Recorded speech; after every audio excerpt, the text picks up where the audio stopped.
Ever stood under a sky so wide your secrets felt small? Here on Cowboy Story, we ride the stories of the West Campfire truths, trail dust memories, saloon whispers. Gritty human, sometimes messy, every tale is a horizon to chase. Subscribe, pull up a stool, and maybe find a little courage for your own frontier. Snow swallowed the road into the Sawatch Range. The wagon creaked, the canvas groaned, and the wind cut like a dull knife. Virgil Pike spat over the side, grabbed Clara Finch by the collar, and heaved her into white. She hit hard, snow packed in her mouth and up her torn sleeve. He did not look at her. His breath smelled of rye and old anger. "You are not worth feed for a mule," he said, and flicked the reins. Wheel ruts filled as fast as they were made. The wagon faded into the weather until it was a smear of darker gray. Clara pushed up to her knees. Her stockings were stiff as bark. The cold bit until her lips went numb and blue. She tried to stand and dropped again. Above her, the sky was a white lid too low to breathe. A dog's bark came from the trees and carried thin across the valley. Clara turned her head toward the sound. She could not tell if it was near or a memory. Hoofbeats thudded through the drift. A rider broke from the timber cloak scabbed with ice. Rook the Blue Merle leaped ahead and circled her, whining.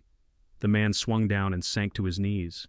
His hands were bare and red around the knuckles. "Hey," he said close to her ear. "Got you. Breathe." He brushed snow off her lashes. A pulse beat slow at her throat when he pressed 2 fingers there. He shrugged out of his coat and wrapped her edge to edge until only her face showed. He lifted her and felt how light a person can be. Then he put her in the saddle, climbed up behind, and pulled her against his chest. She tasted iron and smoke and a little pine on the scarf he tied around her mouth. Wind slapped at his hat and snow stung his cheeks, but his body made a wall for her. Rook trotted tight to the horse's hocks like a shadow. The cabin sat low in a notch of the hills. Smoke lifted from a crooked pipe. They pushed through and into heat. The room smelled of pitch coffee horse and wool. The man set her on a narrow bed and went to the stove. The kettle hissed. He poured water into a tin cup and brought it over. He did not crowd. He set the cup where she could reach, then stepped back. His face held the kind of tired that comes from grief. "My name is Asher Cole," he said. "You are safe here." Her lips moved without sound. She tried the cup. Warmth spread slow through her mouth to her chest. He cleaned her hands with a strip of cloth and wrapped the cracks with neat bands. She watched him watch the door. On the mantel sat a small photograph in a rough frame. A girl held a child and smiled like she was trying to be brave. The letters J and C were scratched into the wood. Asher noticed her looking but said nothing. He stoked the fire, then unthreaded the laces from her ruined shoes. He pulled thick liners from his boots and worked them into hers with careful fingers. Rook lay across the threshold head on his paws. Night came fast. Wind scraped the shutters and made the chinked logs hum. Asher set half a loaf by the hearth with a small note tucked under the cloth. "Fuel up," the note read. Clara slept and woke and slept again. Once in the dark, she eased the blanket back and stood. The latch clicked and the door pushed open to a fist of air. Cold hit her eyes and lungs so quick she went to her knees. Asher caught her under the arms and lifted her without a word. He carried her to the fire and poured hot water and added a pinch of salt. He set it by her hands and took the stool near the stove. They did not speak. The clock on the shelf ticked like a cricket in a jar. Every few minutes he looked at the door. When the fire settled to a bed of coals, he took off his boots. He laid the thick socks across a chair to dry. Rook lifted his head and watched him move and put it down again. Clara slept with her hands under her cheek and the coat pulled to her chin. Morning came clear and thin. Frost etched the window in feathery fans. Steam rose from a basin where he had set water to warm. By the hearth lay a slice of bread wrapped in linen and a second note. "Eat it," said in plain hand. Asher spent the morning outside mending the barn roof. Hammer strikes rose and fell and carried across the yard. Clara tested her feet. They burned, then settled. She folded blankets into even squares and rinsed cloths in a wooden bowl. Her movements were quiet, as if sound cost extra. When he came in for a cup of coffee, he nodded at the work and said nothing more. Later, he touched a finger to the photograph. June, he said almost to himself. Clara listened to the name and watched the fire take a new log and flare. She did not ask. By evening, the wind died, and a quiet came down like a blanket. Asher sharpened a needle with a whetstone and threaded waxed linen through a new upper. He measured against the outline of her foot that he had traced on paper. Rook took his post at the door and breathed slow. Clara lay awake and watched the ceiling beam shift with the firelight. She slid her hand under the blanket and found the pouch tied under her dress. The cloth was soft from years of handling. Inside were a letter from her mother, a silver button from a baby gown, and a square of unfinished embroidery. She held the pouch to her ribs. The photograph of June caught the light and threw it back. Asher turned a shoe in his hands, and the thread creaked through the leather. Clara watched the picture and the fire at once. Outside, the snow kept its own counsel. Rook twitched one ear and sighed. The fire cracked and fell in. Sap popped inside a split of pine and sent up a sweet smell. Asher set another log, then brushed ash from his sleeve. Light and shadow moved across the photograph and across Clara's face. She studied the girl in the picture as if listening for a name inside her own chest. The roof held the weather plank to plank. Beyond the window, spruce branches scraped in slow arcs. Her breath evened. The room waited with her. Snow pressed the walls. Her fingers closed around the pouch and did not let go. Morning leaned through the window in a pale ribbon. Frost feathers had melted at the edges. The room smelled of coffee and pine sap. Clara eased herself upright, the quilt warm and heavy over her legs. The coat Asher had wrapped around her lay folded at the foot of the bed, brushed clean of snow. On the hearth a slice of bread waited under linen, the plain note set with it in the same steady hand. Eat. Her feet stung when she stood. Then the burn slid into a gentler heat. She tested weight a breath at a time and crossed to the basin. Steam curled up and softened the raw cracks on her knuckles. She wrung the cloth, and set it across the chair back to dry. The clock ticked in its jarred rhythm. Outside a hammer rose and fell. She opened the door and let a slice of cold cut her cheeks. The yard lay bare and white where the drifts had not drifted off. The barn roof showed dark where boards had been pried up. Rook trotted past with a look over his shoulder as if to say she could follow if she wished. She did not yet. She stood with her hands around the door frame and listened to the blows of the hammer carry down into the valley. Inside she cleared the small table, folded blankets into even squares, and rinsed the bandages he had used. Her movements were quiet and sure, though her eyes kept finding the photograph on the mantel. The girl in it was young and held a child, as if warmth could be pressed from skin to skin. J and C cut into the edge of the frame. June. The name sat in the room like a person. Asher stepped in hat under his arm, a dusting of dry snow across his shoulders. He smelled like sawdust and iron. He poured himself half a cup from the kettle and nodded at the neat stack of folded cloth.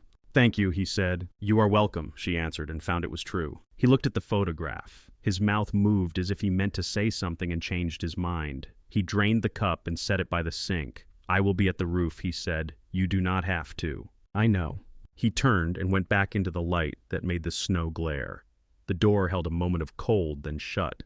By late afternoon, the sun slid toward the ridge. Clara took his coat from the bed and set it over the chair back so the wool would not hold damp.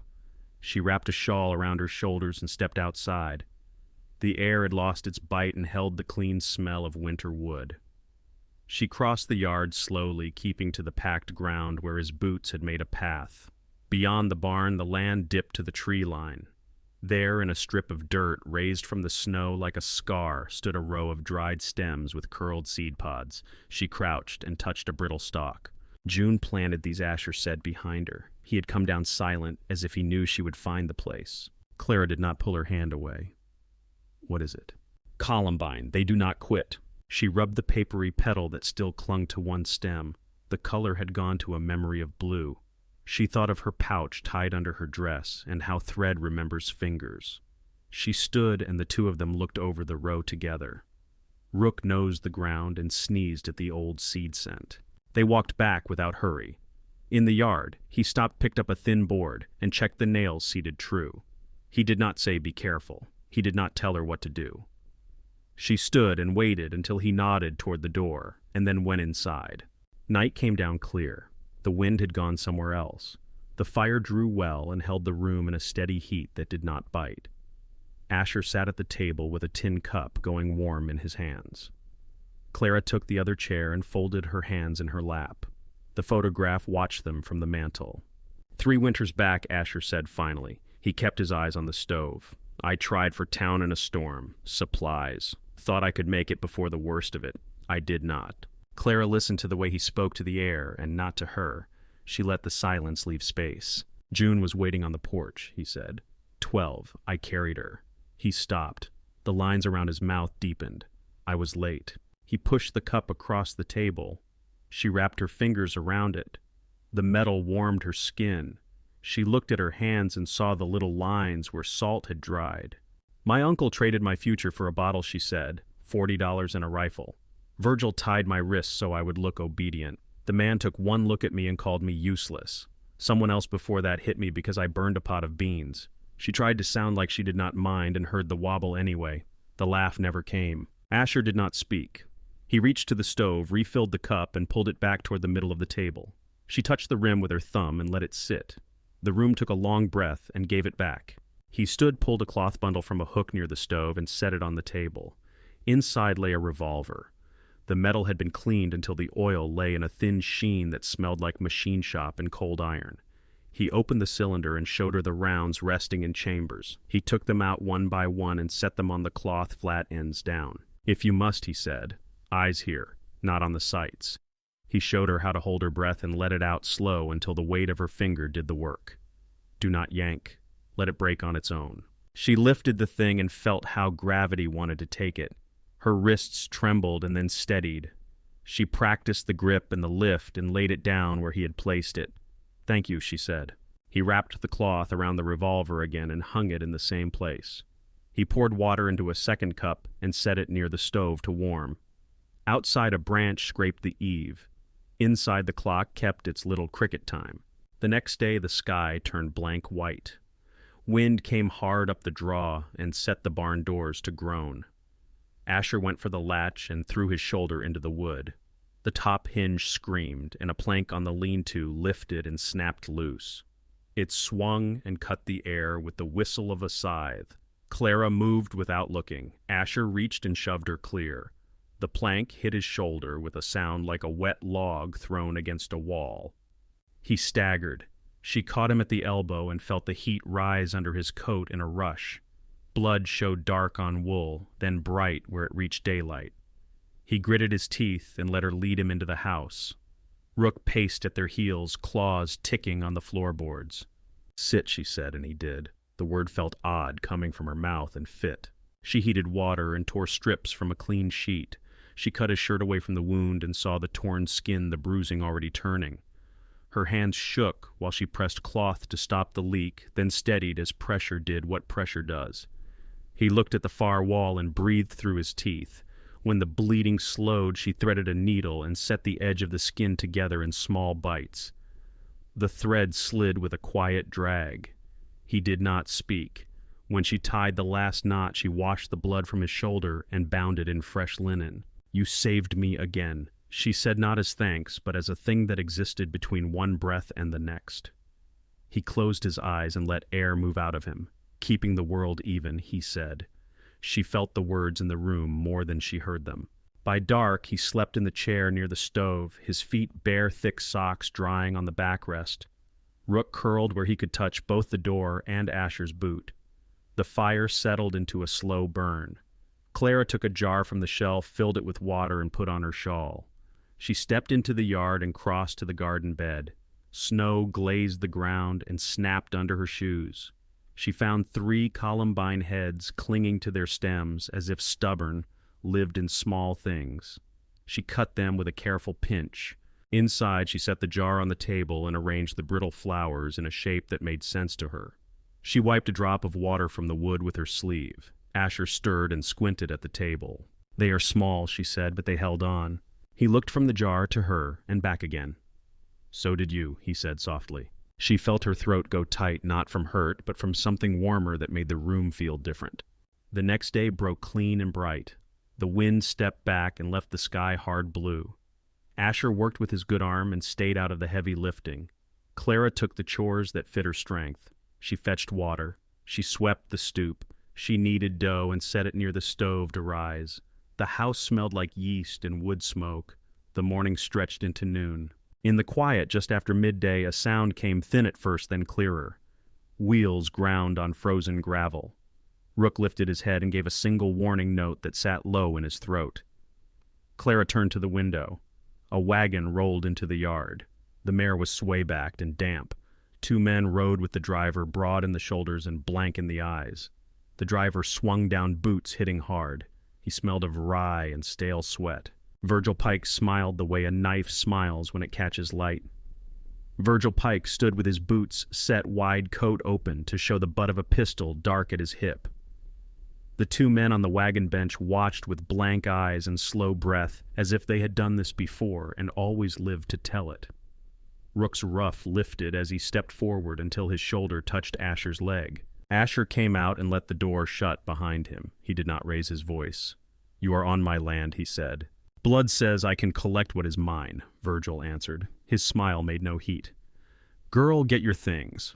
Clara stood in the shadow of the doorway and felt the frame under her fingers. The wood was smooth from years of hands. She stepped out and let the cold take her skin. The light off the snow made the yard wide and hard. "You left me in a drift," she said. "I called and you did not look back." Virgil rolled his shoulders as if he had shrugged off worse words. "You are standing here, are you not? Because someone else picked through what I threw out." Asher took 1 step and stopped between Virgil and the door. "She is not stock," he said. "She chooses her own days here." Virgil's eyes slid to Asher's hands and paused at the place a gun could be. One of the hired men spit and let it freeze on the ground. The other scratched at his beard and watched Rook. Clara heard the breath leave her chest. Her ribs ached like they had been used wrong for a long time and were learning another way. She met Virgil's eyes and did not look away. "I am not going back with you." His smile thinned. "Kin gives me say." "Kin left me to die," she said. Virgil's hand moved the width of 2 fingers toward his belt. Before he could close that space, Asher caught his wrist with a grip that did not look like it would give up anything. "One more move," Asher said, and the words sat flat on the air. The hired men shifted. Rook's growl dropped to a note that lived near the floor. For a breath, no one spoke. Wind struck the barn and made the loose hinge sing. The mare hitched to the wagon, tossed her head, and blew a plume of steam. Virgil looked down at Asher's hand around his wrist, then up at the line of Asher's mouth. He did a small thing with his shoulders that might have been a laugh and might have been a shiver. He yanked his arm back and rubbed the red mark as if surprised his skin could bruise. "Leadville will do the talking," he said. He turned and climbed to the seat. The wagon jerked. The men with him did not look back. Wheels bit into the frozen ruts and left a ragged pattern across the yard. Asher watched until the dust settled like tired breath. He kept watching after that. Clara stood with her hand on the jamb and felt the trembling in her forearms that did not reach her voice. Inside, she sat near the fire and pulled the coat close. He set a cup near her hand and took the stool by the stove. Neither of them spoke. The clock kept its small beat. He glanced at the door every few breaths, the same way a man listens for weather. When the light went down, Asher hung a lantern on a nail. He rolled his shoulder where she had stitched him and winced when the muscle caught. She saw it and rose and checked the bandage fingers steady where they had not always been. He nodded once and let his eyes rest. He went outside to bank the coals for the night. Cold slipped in while the door stood open and ran across the floorboards. When he came back and his hair held frost, he knocked the snow off his boots and set them by the chair with the drying socks. Clara waited. The room gave her a space to think. She took paper from the shelf where the notes had lived and set it on the table. She wrote in a hand that had not had much chance to write. "Thank you for the fire," she wrote, "for the bread and the quiet. Then she folded the paper in half, set it under the tin salt cellar, and stood in the dark for a count of 3. The shoes Asher had been sewing sat on the table. He had cut the uppers from a better piece of leather than the rest, and worked the seams tight and even. The soles were pegged and the edges burnished. She reached to touch the new leather, and then pulled her hand back. The word "not yet" rose and sat in her mouth like a stone. She wrapped her shawl tight and lifted the latch. Night air took her breath half away. She stepped out and counted her strides to keep from thinking. Across the yard, past the cart, down the slope where the pines grew dark and close. The path to the stream ran between 2 old stumps and dropped to a narrow bank. Ice skinned the water, but let it run quiet underneath.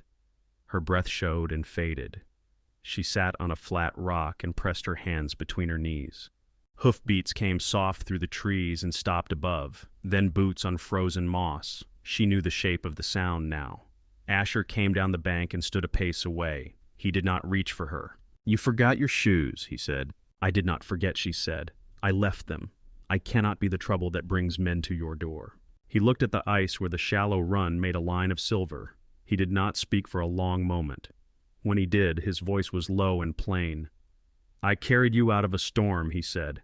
"I kept the fire I stitched where you broke, not because you owed me a thing, because I could not look at you and let the cold win twice. It changed what my nights feel like." She watched his mouth make the words, and then watched his hands. He put one hand inside his coat and brought out a strip of cloth. He unfolded it and showed a bracelet made from a coin worn smooth at the edges. The faint letters J and C were still there if you looked hard. "June's," he said. "It is all I kept. I thought I would never find a hand I could put it in and not feel that I had broken faith with the one I lost." He took her hand and set the bracelet in her palm. It had the chill of metal left in a cold room and then warmed under her skin. He went down on one knee. Mud lifted on the hem of his trouser. "Marry me, Clara," he said. "Not for safety, not for debt. Choose it. Choose me." She felt the world narrow to the square of bank beneath them and widen to the ridge and the river and the sky at the same time. She saw the scar near his jaw where he worked his teeth when he thought. She saw the wind burn at his cheekbones and the steadiness in his eyes that did not ask and did not push. She thought of a coat wrapped to the edges and of a dog blocking a door with the weight of his ribs. She thought of a garden asleep and the way old stalks still held a shape against snow. "Yes," she said. The word came quiet and sure. He breathed once and stood and slid the bracelet over her wrist. It caught and then settled. He held her fingers for a moment, then let go, as if the choice meant he could trust the space between them enough to leave some of it empty. They walked back up the path. The trees gave way to the yard. The cabin windows showed a low orange, the kind of light that lifts the dark without shouting. Rook trotted out to meet them and bumped his head against Clara's thigh before circling back to the door. Asher's boot prints from earlier had filled with a skim of snow, their new prints cut beside them. At the edge of the yard, Clara stopped and turned to look toward the road beyond the pasture. Way off past a fold of ground, a thin thread of smoke rose straight up from a stand of scrub. It climbed into the night and thinned to nothing. She held her wrist and felt the cool weight of the coin against her skin. The note on the table waited in the warm room with the bread and the chair and the photograph with the letters cut into its frame. They crossed the yard without haste. Asher pushed the door and stood aside. The heat was simple and honest. Inside, the fire lifted when new air came in. The sound it made was small and clear. Rook went to his mat and curled. The coat hung on its peg. The shoes sat where she had left them. Clara moved to the table, slid the folded paper from under the salt, and tucked it into the pouch at her ribs with the letter and the button and the scrap of thread. She looked up and met the eyes of the girl in the photograph. Asher set a pot on the stove and added water. It hissed.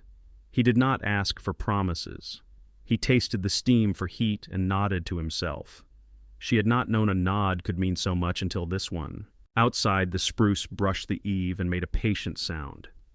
Inside, the clock ticked and the flames turned small wood to light. They married where the land broke open to the trees. No altar, no lace. The sky wore a clean blue, and the air held the smell of sap and thawing earth. Sheriff Klein stood with his hat in his hands. Una McKay brought a basket and set it on a stump without fuss. Tom Alvarez leaned a shoulder to a fence post and nodded like a man who had seen plenty of winters and was glad to witness a soft thing for once. Clara stepped barefoot through the grass. Her dress was pieced from Asher's old shirts and a length of plain cotton she had hemmed by lamplight. The coin bracelet shone at her wrist when the sun found it. Asher wore a clean work shirt and the steadiness he always carried. He took her hands. "No more cold," he said. "I choose this fire," she answered. They did not kiss long. The dog danced in a small circle and then sat as if embarrassed by his own joy. Someone clapped. The sound scattered into the trees and came back as a hush. Asher slipped his hand to the small of her back and they turned to the field. They moved the way two people move when they have already learned the rhythm of hours. By the gate, a new board hung from iron hooks. Letters burned into cedar read, "Red Ember Ranch," forged from winter. The sign creaked in a small friendly voice when the breeze picked up. Days set a sweet grind. Clara woke before the light warmed the kettle and went to the coop with her shawl pulled tight. She checked hooves and found a split that needed cleaning. She pulled thorns from a fleece and set a pot to render the tallow. She learned where the well pit held a cool breath even in late sun. Asher watched her cross the yard with a basket on her arm and thought she looked like someone who belonged to the ground in the best sense. He kept his shoulder easy and let the heavy work wait. He sharpened posts, mended a gate, and took his time with the careful things. The shoes he had stitched fit her well. The leather softened to the shape of her feet and took her across the yard without biting. When she walked the garden bed and bent to the columbine, their dry stems rattled like little bones. New shoots pushed through the dark. They had waited under the snow with a patience she understood. They went to Leadville on a bright noon to look at a young mare the storekeeper had told Asher about. The town swung like a door between order and dust. The main street baked. Saloons threw their shadows long. A piano stumbled through a tune inside one of them and gave up. A freight wagon rattled past with charcoal that smudged the air. Una waved from the saloon porch. The smell of onions and beef spilled from the kitchen door. Tom came out of the general store with a sack of grain on his shoulder and set it easy in the back of their wagon. Afternoon cut down the middle of the street. Heat stuck to cheeks and collarbones. Rook curled under the wagon for shade with his tongue out.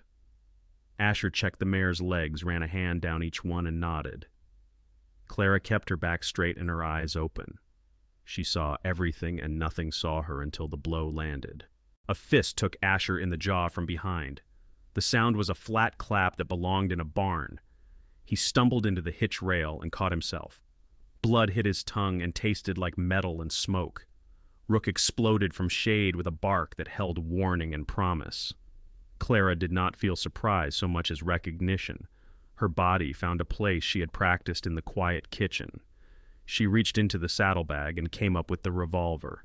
Its weight pulled her wrist down for an inch and then settled into her hand. Virgil Pike stood 3 paces off with 2 men flanking. His eyes were small and bright. He stepped forward without hurry, like he meant to savor it. He pointed a finger at her as if he could touch her from where he stood. "Take one more step," Clara said. She felt breath leave slow. She let the finger give it the trigger the way Asher had taught and held the line. The shot cracked the afternoon wide. Horses skittered.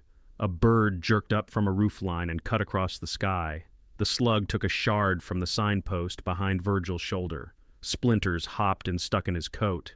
His head twitched by instinct and his eyes came back mean. Una shouted from the porch, "That girl works harder than 3 of you together. Let her be." Tom set his hands on his hips and did not move from the street. He tilted his head toward Virgil like a man choosing a nail and finding it not worth the hammer. Sheriff Klein stepped out from the shade near the assay office. He came on quiet and straight. His badge did not shine, it just existed. "Virgil Pike," the sheriff said. "You are leaving. You have 24 hours to be across the county line. If I see you before or after, you will ride out in irons." Virgil's mouth made a shape that might have been a laugh if his eyes had joined in. He looked at Asher's cut lip, at Clara's steady arm, at the dog with its hair lifted in a ridge. He spat near his own boot and missed. He turned and walked to the wagon with a man's back that carried insult like a coat he had worn too long. The two with him followed because that was what they had come to do. The street held still. People waited for something that did not come. Then sound began again in little pieces. A piano note, a spoon on a pot, a loose hinge. Clara lowered the gun. Her arm shook only after the weight left it. Asher wiped his mouth with the back of his hand and looked at the blood there like it was a stranger. He touched her shoulder. "You okay?" he said. "I am," she said, and heard how true it was.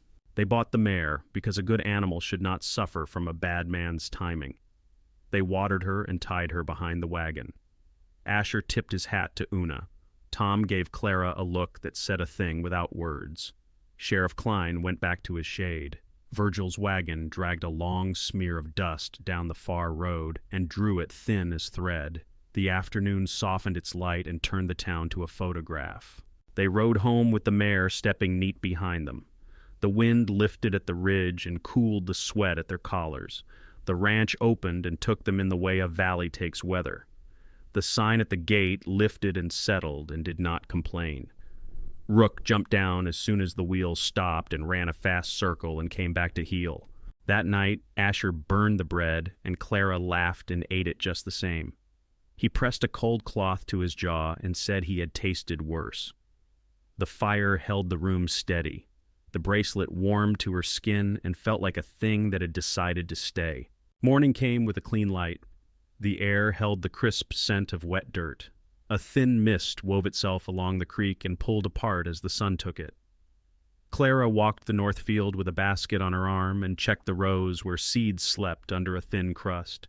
She set the basket down and pressed her palm to the soil. Warmth came up. A satisfaction like hunger answered it. Asher crossed the pasture with a hammer and a pouch of nails.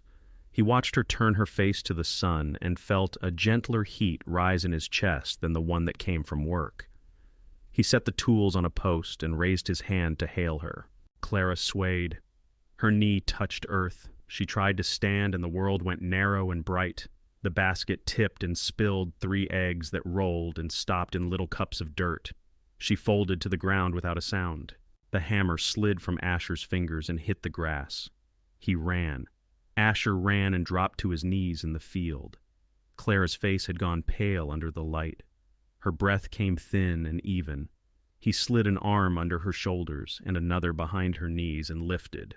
The basket lay tipped on its side with 2 unbroken eggs cupped in soil. The sky above them was a bright, indifferent blue. He carried her toward the house and did not call out. The door gave under his boot and swung wide.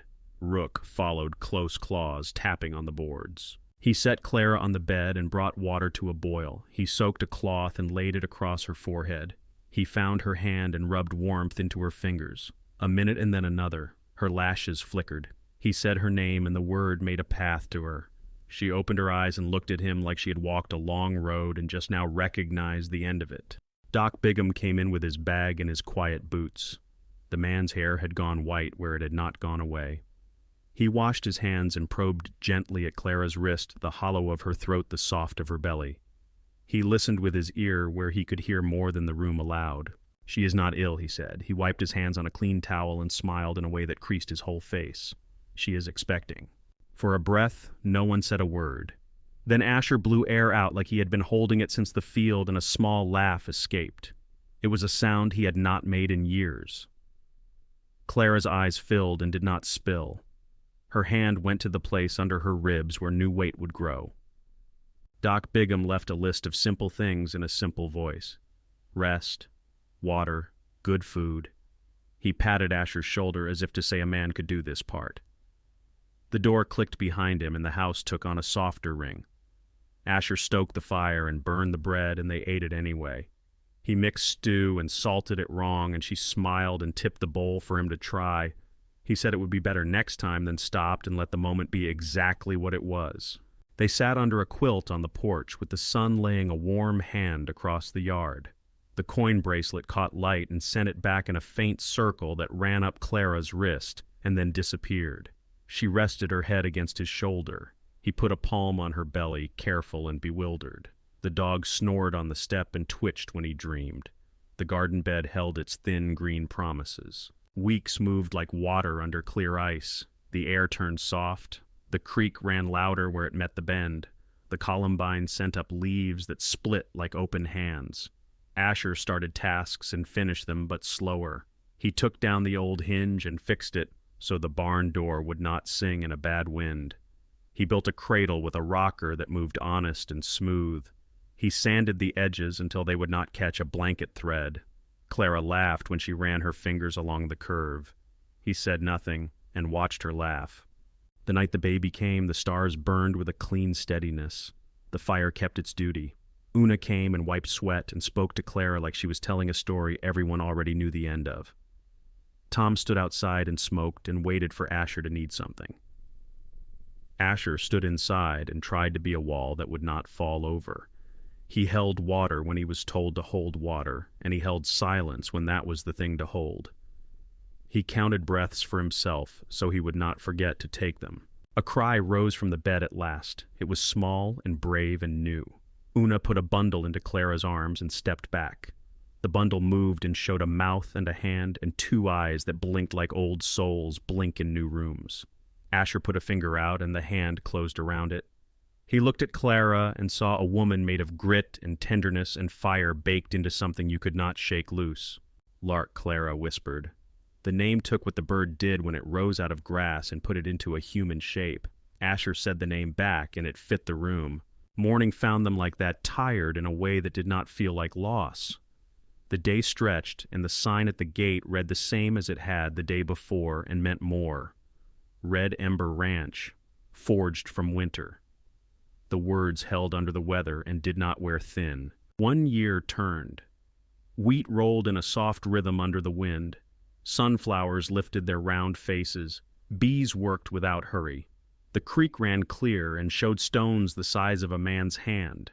The columbine bloomed blue and white in nodding clusters along the fence where the sun found them. Lark learned to laugh. She learned to make a fist around Asher's beard. She learned to sleep with her cheek on Clara's collarbone while the clock ticked and the dog switched from one side to the other in his dreams. Asher and Clara moved in a seam that did not show from a distance. He led a mule loaded with sacks from the field to the shed. She checked the harness for wear and mended with quick strokes. They did not speak much while they worked. They did not need to. By the road, a small figure appeared one afternoon when the heat had lifted. A girl slight as a reed walked with her shoes hung by their laces over her shoulder. Her dress was torn at the hem. Dust made a mask on her face. She held a canvas sack to her chest as if it held the only thing she had ever owned. She reached the fence and stopped there with her fingers curled over the top rail. "I can cook," she said. "I can clean. I can sleep in the shed. I will not take much." The words came quick like she had practiced them into a pillow. Asher's hand fell toward the place a rifle might be without thinking. Clara touched his wrist with 2 fingers and he stopped. They went to the fence together. Rook stood without growling and beat his tail once against the grass. Clara looked at the girl's feet. The skin was raw where the laces had rubbed. She took off her own shawl and set it over the girl's shoulders. The girl flinched at kindness and then stood very still. "Come in," Clara said. "There is soup." The girl nodded and swallowed hard and climbed the rail with awkward care. Inside the yard, she hesitated and looked at the sign as if it were a test she had to pass. She took a breath that steadied her. They walked to the door. It opened the way it always had. The house met them with candlelight and a warm smell of herbs and broth. The table sat ready with bowls. The photograph on the mantel watched from the same angle it had watched since Clara first saw it. The bracelet shone at Clara's wrist and did not look like a thing borrowed anymore. After supper, Asher stepped outside and stood with his hands in his pockets the way he did when he was full of thoughts and did not want them to spill. The sky was wide and honest. It held a smear of cloud above the ridge and a clean star starting to show where the blue deepened. Voices came through the door behind him. A spoon knocked gently against a wooden rim. Lark squealed and Clara laughed the sound light and worn smooth from use. Asher turned back and watched through the window for a breath. The new girl took a second bowl and ate with careful bites. Rook lay with his chin on his paws where he could count the feet in the room and know if anything had changed. The fire lifted and settled and sent up a scent of pine and iron. The sign at the gate creaked in the smallest of voices that sounded like a friend clearing his throat before saying hello. He went inside and shut the door with a hand that had done hard work and gentle work in equal measure. He crossed the room and set his palm on Clara's shoulder, then slid it up until his fingers brushed the warm skin at the side of her neck where the pulse ran. She leaned into it. Lark reached for him with a hand that had learned this shape already. Asher bent and touched his mouth to Clara's hair near her ear. He spoke in the tone he used for things he meant in his bones. "Got you." The fire answered with one clean pop. The room held steady. The night came down without hurry and found a place to sit. Outside, the columbine nodded in the faint breeze, and the boards of the house kept the weather where it belonged. The boots by the door showed dry dust, and the faint white of old salt where snow had been and was not any more. The dog breathed, the clock ticked, the child settled. The door stayed closed because it could. The land went quiet and did not need to say a thing. Thank you so much for listening to today's story. If this story resonated with you or made you reflect, I'd love to hear your thoughts, so feel free to share them in the comments below. And don't forget to subscribe, and hit the notification bell so you won't miss the next story.